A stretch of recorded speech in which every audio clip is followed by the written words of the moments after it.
స్నేహితులారా, శ్రద్ధగా వినండి. మీరెప్పుడైనా లోతుగా ఆలోచించారా? ఒకవేళ మీ మనసు పూర్తిగా మీ అదుపులో ఉంటే మీ జీవితం ఎలా మారిపోతుంది? ఒక్కసారి ఊహించుకోండి. మీరు మీ మనసుతో ఇప్పుడు శాంతించు అని చెప్పగానే అది ఎటువంటి సాకులు చెప్పకుండా, మారు మాట్లాడకుండా తక్షణమే ప్రశాంతంగా మారిపోతే, మీరు ఏకాగ్రత వహించు అని ఆదేశించగానే మీ మనసు అటూ ఇటూ పరిగెత్తకుండా అర్జునుడి బాణంలా నేరుగా మీ లక్ష్యంపైనే దృష్టి సారిస్తే, ఇదేదో అద్భుతం కాదు, ఇదొక కల కాదు, ఇదొక కళ. ఈ రోజు మనం ఆ కళ తాలూకు రహస్యాన్ని ఛేదించబోతున్నాం. తన మనస్సును జయించినవాడు ఈ మొత్తం విశ్వాన్ని జయించినట్లే అని పెద్దలు ఎందుకన్నారు? గౌతమ బుద్ధుడు మనసే సర్వస్వం, నువ్వు ఎలా ఆలోచిస్తే అలా అవుతావు అని ఎందుకు చెప్పాడు? శాస్త్రాలు మనసేవ మనుష్యానాం కారణం బంధ మోక్షయోహు అంటే మనిషి బంధానికి మోక్షానికి మనసే కారణం అని పదే పదే ఎందుకు ఘోషిస్తున్నాయి? ఎందుకంటే అసలైన యుద్ధం బయటి ప్రపంచంతో కాదు, మన లోపల ఉన్న మనసుతోనే జరుగుతోంది. ఈ అంతర్యుద్ధంలో గెలిచిన వాడికి బయటి ప్రపంచంలో ఏదీ కష్టం కాదు. ఇప్పుడు ఆలోచించండి, ఈ రోజు మీతో ఏం జరుగుతోంది? మీరు ఏదైనా ముఖ్యమైన పని చేయడానికి కూర్చుంటారు. హఠాత్తుగా మనసు ఎప్పుడో జరిగిన గొడవను గుర్తు చేస్తుంది, లేదా భవిష్యత్తు గురించి ఏదో భయం, ఆందోళన, ఇంకా జరగని విషయాల గురించి పశ్చాత్తాపం మొదలవుతుంది. మీ మనసు మీకు వ్యతిరేకంగా పనిచేస్తోంది. మీరు ఏకాగ్రతగా ఉండాలనుకున్నప్పుడు అది మిమ్మల్ని దారి మళ్లిస్తోంది. మీరు శాంతంగా ఉండాలనుకున్నప్పుడు అది గందరగోళం సృష్టిస్తోంది. మీకు ధైర్యం కావాల్సినప్పుడు అది మిమ్మల్ని భయపెడుతుంది. మీ అతిపెద్ద శత్రువు మీ తలలోనే కూర్చున్నాడు. అతన్ని గనక మీరు వశపరుచుకుంటే ఇక మీకు ఏ పరీక్ష కష్టంగా ఉంటుంది? ఏ లక్ష్యం అసాధ్యంగా ఉంటుంది? చాలా మంది అంటారు, నాకు మనసు కుదుట పడటం లేదు, ఎక్కువసేపు దృష్టి పెట్టలేకపోతున్నాను, మనసు బాగా చంచలంగా ఉంది, నేను అనుకున్నది చేయలేకపోతున్నాను అని. కాని ఎప్పుడైనా ఎందుకు అని ప్రశ్నించుకున్నారా? అసలు మనసు ఎందుకు భటికిపోతోంది? శ్రద్ధగా అర్థం చేసుకోండి. మనసు ఒక కోతి లాంటిది. అది నిరంతరం ఒక కొమ్మ నుండి మరొక కొమ్మకు గెంతుతూనే ఉంటుంది. దానికొక దిశ చూపకపోతే, ఒక సాధన ఇవ్వకపోతే, ఒక లక్ష్యం చూపకపోతే అది అలాగే గెంతుతూ ఉంటుంది. ఉదయం లేవగానే మొబైల్ చెక్ చేయడం, తర్వాత వీడియోలు, ఇన్స్టాగ్రామ్, పనికిరాని ఆలోచనలు, ఆందోళనలు, ఇతరులతో పోలికలు, ఇలా రోజంతా ముక్కలు ముక్కలుగా చెదిరిపోతుంది. ఇప్పుడు అసలైన ప్రశ్న, మనసును నియంత్రించడం ఎలా? దానిని మన బానిసగా ఎలా మార్చుకోవాలి? దాని శక్తిని మన ఏకాగ్రతగా ఎలా మలుచుకోవాలి? దీనికి సమాధానం ఆధునిక మనస్తత్వ శాస్త్రం మరియు ప్రాచీన బ్రహ్మజ్ఞానం రెండింటిలోనూ దాగి ఉంది. ఆధునిక విజ్ఞానం ప్రకారం మనసు అనేది అలవాట్ల పుట్ట. మీరు రోజూ ఏం ఆలోచిస్తారో మీ మనసు అదే విధంగా తయారవుతుంది. మీరు ఎలాంటి ఆలోచనలను పునరావృతం చేస్తారో అవే దారులు మీ మెదడులో బలంగా ఏర్పడతాయి. మనసు ఆ దారుల్లోనే పరిగెత్తడం మొదలు పెడుతుంది. క్రమంగా అదే మీ సహజ ఆలోచన విధానంగా మారుతుంది. ఉదాహరణకు, మీరు ప్రతిరోజు ఉదయం లేవగానే ఆందోళన పడితే మీ మనసు ఆ అలవాటుకు బానిసవుతుంది. గుర్తుంచుకోండి, మనసు ఒక సాధనం మాత్రమే, యజమాని మీరు. మీరు యజమానిగా మారనంత కాలం మనసు మిమ్మల్ని వాడుకుంటూనే ఉంటుంది. మీరు ఏకాగ్రత కోరుకుంటే మీ మనసును చెదిరిపోకుండా కాపాడుకోవాలి. మీ దృష్టి లక్ష్యంపై నిలిచి ఉండాలంటే మీ మనసుకు శిక్షణ ఇవ్వాలి. చిన్నపిల్లాడు మొదట్లో మొండికేసినా నెమ్మదిగా ఎలా అర్థం చేసుకుంటాడో మనసు కూడా అంతే. ఇప్పుడు మనసును మీ అదుపులో ఉంచుకోవడానికి, దానిని క్రమశిక్షణలో పెట్టడానికి ఉపయోగపడే 5 అద్భుతమైన, శక్తివంతమైన పద్ధతులను వివరంగా తెలుసుకుందాం. మొదటి పద్ధతి, బ్రహ్మ ముహూర్తంలో నిద్రలేవడం. అంటే మనసుపై ఆధిపత్యం సాధించే సమయం. బ్రహ్మ ముహూర్తం అంటే ఉదయం 4 నుండి 6 గంటల మధ్య సమయం. ఇది కేవలం తొందరగా నిద్రలేవడం గురించి కాదు, ఇది మీ మనసుపై మీరు విజయం సాధించే సమయం.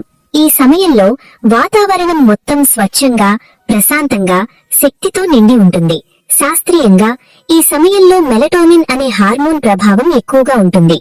ఇది మెదడుకు స్పష్టతను, ఏకాగ్రతను అందిస్తుంది. ఇది మనసు అత్యంత ప్రశాంతంగా, కొత్త విషయాలు నేర్చుకోవడానికి సిద్ధంగా ఉండే గోల్డెన్ టైం. ఈ సమయంలో మీరు లేచి ఏకాంతంగా కూర్చుని ధ్యానం చేసినా, చదువుకున్నా, మీ రోజును ప్లాన్ చేసుకున్నా అది నేరుగా మీ మనసు లోతుల్లోకి వెళ్తుంది. మనసు అడ్డంకులు సృష్టించదు, సహకరిస్తుంది. అదే మీరు ఆలస్యంగా లేచి లేవగానే ఫోన్ చూస్తూ గడిపితే రోజంతా అలాగే గందరగోళంగా మారుతుంది. ఉదయాన్ని జయించిన వాడే రోజును జయిస్తాడు. రెండవ పద్ధతి, ప్రాణశక్తి సాధన. అంటే శ్వాస ద్వారా మనసుపై నియంత్రణ. మీరు గమనించారా? మీకు కోపం వచ్చినప్పుడు శ్వాస వేగంగా ఉంటుంది, భయపడినప్పుడు శ్వాస అస్థిరంగా ఉంటుంది. అదే ప్రశాంతంగా ఉన్నప్పుడు శ్వాస లోతుగా నెమ్మదిగా ఉంటుంది. అంటే మన శ్వాస మరియు మనసు ఒకదానితో ఒకటి లోతుగా ముడిపడి ఉన్నాయి. అందుకే ఎవరైతే తమ శ్వాసను నియంత్రించుకోగలరో వారు తమ మనసును కూడా నియంత్రించుకోగలరు. దీనికి అనులోమ విలోమ ప్రాణాయామం ఒక అద్భుతమైన సాధనం. ప్రతిరోజు ఉదయం కేవలం 10 నిమిషాలు ఈ సాధన చేస్తే మీ మనసులోని అలజడి శాంతిస్తుంది. మీరు లోతైన లయబద్ధమైన శ్వాస తీసుకున్నప్పుడు మీ నాడీ వ్యవస్థ అంటే పారాసింపథెటిక్ నర్వస్ సిస్టమ్ చురుకుగా మారి శరీరాన్ని మరియు మనసును విశ్రాంతి స్థితికి తీసుకువస్తుంది. మనసు ప్రశాంతంగా మారడమే కాదు, మీ ఆజ్ఞలను పాటించే స్థితికి వస్తుంది. మూడవ పద్ధతి ఆలోచన విచ్ఛేదన పద్ధతి. అంటే ఆలోచనలను మధ్యలోనే ఆపడం.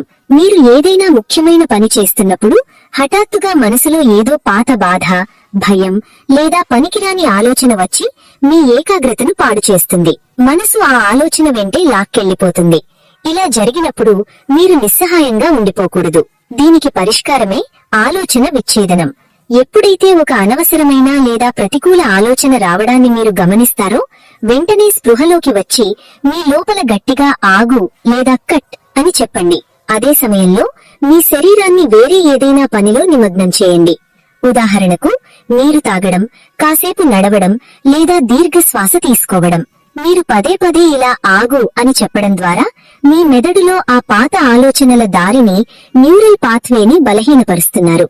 ఏ ఆలోచనలకు విలువ ఇవ్వాలి, వేటిని తిరస్కరించాలి అని మీరు మీ మనసుకు శిక్షణ ఇస్తున్నారన్నమాట. 4 బోధశూన్యత ధ్యానం. అంటే మనసును మౌనంలోకి తీసుకురావడం. మన లోపల ఎప్పుడూ ఒక గొంతు వినిపిస్తూనే ఉంటుంది. రోజంతా మనతో మనమే మాట్లాడుకుంటూ ఉంటాము. భయాలు, ఆందోళనలు, పశ్చాత్తాపాలు, ఈ నిరంతర ఆలోచనల తుఫానే మన అలసటకు, ఏకాగ్రత లోపానికి అసలు కారణం. ఈ తుఫానును శాంతపరిచే నిశ్శబ్దమే బోధశూన్యత ధ్యానం. ఏం చేయాలి? ప్రతిరోజు 15 నిమిషాలు ఏకాంతంగా కూర్చుని కళ్ళు మూసుకోండి. ఆలోచనలను ఆపడానికి ప్రయత్నించవద్దు. ఎందుకంటే మీరు ఎంత ఆపడానికి ప్రయత్నిస్తారో అవి అంత మొండిగా వస్తాయి. వాటిని రానివ్వండి, పోనివ్వండి. ఆకాశంలో మేఘాలు వచ్చి వెళ్లినట్లు మీరు కేవలం ఒక సాక్షిలా వాటిని గమనించండి. మొదట్లో మనసు ఇంకా ఎక్కువ గొడవ చేయవచ్చు.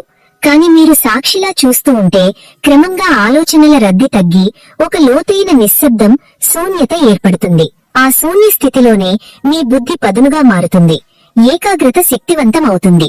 5 సంకల్ప శక్తి జాగరణ. అంటే మీకు మీరు చేసుకున్న వాగ్దానాన్ని నిలబెట్టుకోవడం. చాలాసార్లు మనం రేపటి నుండి ఉదయాన్నే లేస్తాను, ఈ పని పూర్తి చేస్తాను అని అనుకుంటాం, కానీ చేయం. ప్రతిసారి మీరు ఒక లక్ష్యాన్ని పెట్టుకుని దాని నుండి వెనక్కి తగ్గినప్పుడు మీ ఆత్మవిశ్వాసాన్ని మీరే దెబ్బతీసుకుంటున్నారు. అప్పుడు మనసు నువ్వు నీతోనే అబద్ధం చెబుతావు, నీ మాట నేను ఎందుకు వినాలి అనుకుంటుంది. దీన్ని సరిచేయడానికి ప్రతివారం ఒక చిన్న నియమాన్ని లేదా వ్రతాన్ని పెట్టుకోండి. ఉదాహరణకు, ఈ వారం రోజులు నేను చక్కెర తినను, లేదా రోజు ఖచ్చితంగా 15 నిమిషాలు ధ్యానం చేస్తాను.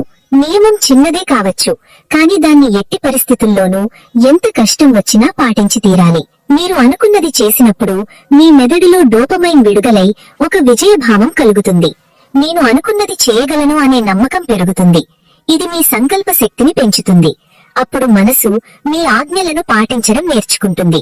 స్నేహితులారా, తన మనసును వశపరుచుకున్నవాడు 1000 యుద్ధాలు గెలిచిన వాడి కంటే గొప్ప విజేత అని బుద్ధుడు చెప్పాడు. ఈ 5 పద్ధతులు మీ మనసును గెలవడానికి ఉపయోగపడే అస్త్రాలు. ఇది ఒక్క రోజులో జరిగే పని కాదు, ఒక నిరంతర ప్రయాణం. ఈ రోజు నుండే సాధన మొదలుపెట్టండి. మీ మనసును మీ బానిసగా కాదు, మీ అత్యుత్తమ మిత్రుడిగా మార్చుకోండి. అప్పుడు విజయం మీ పాదాల చెంతకు చేరుతుంది.